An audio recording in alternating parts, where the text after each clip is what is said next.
এই রান্নাটা হয়ে গেলেই সবাইকে ডেকে খেতে বসিয়ে দেবা বৌমা। আচ্ছা মা, ঠিক আছে। মা, ও মা, এই বাঞ্চতটা এখানে কেন এসছে? তুই কার কথা বলছিস? এই যে মাসিমা, আমার কথা বলছি গো। আপনার ছেলেটা না খুব দুষ্টু, একটু ইয়ার কিউ বোঝে না বাবা গো বাবা।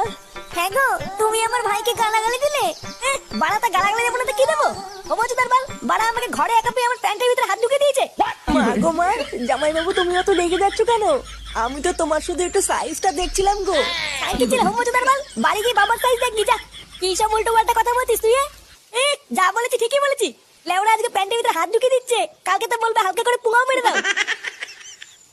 এই কি হয়েছে রে? এত চেঁচামেচি কিসের? দেখুন না মেশামশাই, মা গো মা, আপনার ছেলে একটু ইয়ার কিউ বোঝে না। ওটাই আর কি ছিল বাঞ্চদ? দেখেছেন তো কিভাবে বলছে। দেখো মা, আমি কিন্তু বলে দিচ্ছি, এই চুদির ভাই যদি বাড়িতে থাকে আমি কিন্তু বাড়ি থাকবো না, বলে দিলাম। চোরে বাচ্চা, তুই ঘর থেকে বেরিয়ে যা। আমরা কোনো কাজকর্মের বেলায় নেই, কোনো রোজগার পাতি নেই, আবার বড় বড় কথা। ও বাড়া, মায়ের থেকে মাসির দরদ বেশি, তাই তো? বাড়া এখন তো দেখছি আমার থেকে এই বাড়িতে হোমোচোদার দাম বেশি। লেওরা যেদিন এই হোমোচোদারা তোমার ধুতির ভিতরে হাত ঢুকিয়ে নেয়ানারি করবে সেদিন বুঝবা বালের এই বাড়িতে আমার কোনো দামই নেই।